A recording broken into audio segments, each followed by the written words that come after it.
On May 10, 1869, workers pounded a golden spike into the ground just north of the Great Salt Lake, making a journey that had taken pioneer companies months possible in days. As the railroad is approaching completion, the Saints have a great deal of ambivalence about it. It was kind of in some ways like we feel about the internet today, where we are excited about the technology and all of the opportunity that it opens up for learning and for connection with the world. But at the same time, we recognize the potential of this so-called information highway to bring in all kinds of influences into our homes and into our lives. Suddenly, they were more aware of what was going on in the outside world. There were new clothes and new fashions and new ideas, and this was really worrisome to Brigham Young.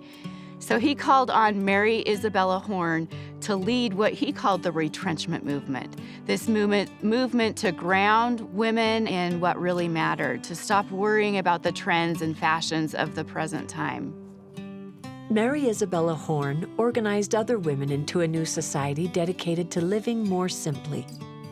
As she counseled with Eliza R. Snow, Brigham Young, and others about how to advance the movement, they also decided to organize the young women. This is an important moment in history, and they needed the young women to be part of this movement. If you want a culture to change, you need to invite the youth. And the young women have a vital role in that part of changing culture. The young women of the retrenchment associations represent kind of the first native-born generation of Latter-day Saints.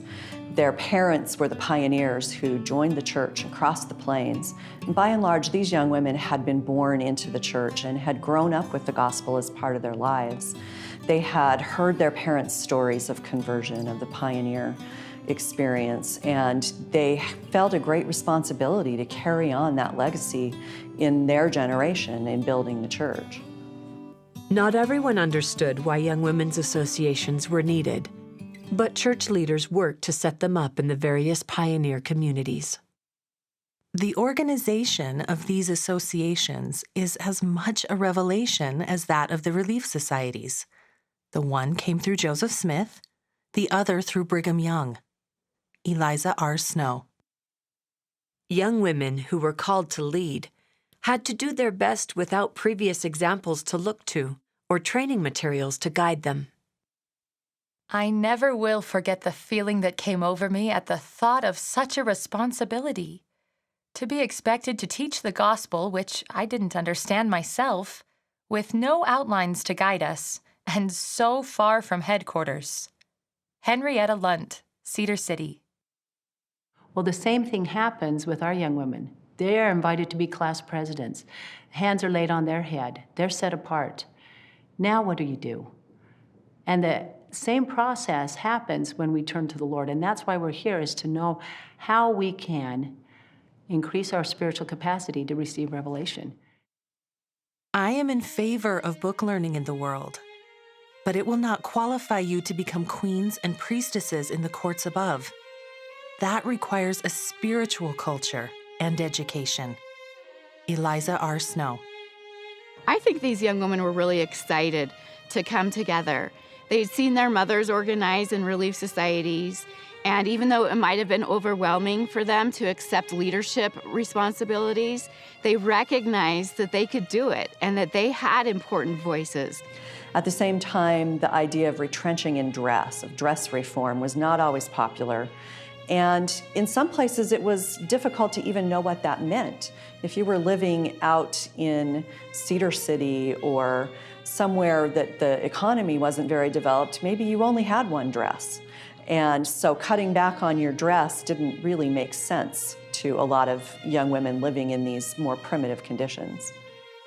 By 1877, as the Young Women's Organization continued to grow, the name was changed from the Young Ladies Retrenchment Association to the Mutual Improvement Association. The name change to Mutual Improvement actually registers a larger shift within the organization, away from the idea of retrenchment, which could be seen as more negative, focuses on giving up, doing without, even deprivation, as some people saw it, towards improvement, which was an outward-looking, positive, expansive focus on self-improvement, on spiritual development, on cultural awareness in a way that was more appealing to the young people.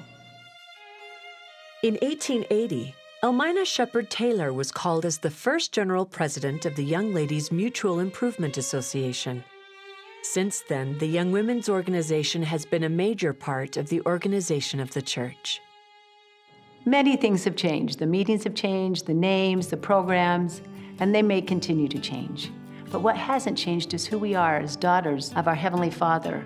The more we can use young women and they see themselves as a vital part of the work of the Lord, that will strengthen them. And I think we'll find that we'll have less anxiety and concerns and frustration because they will be so busy looking outward to help those people that are in distress. And they do it beautifully.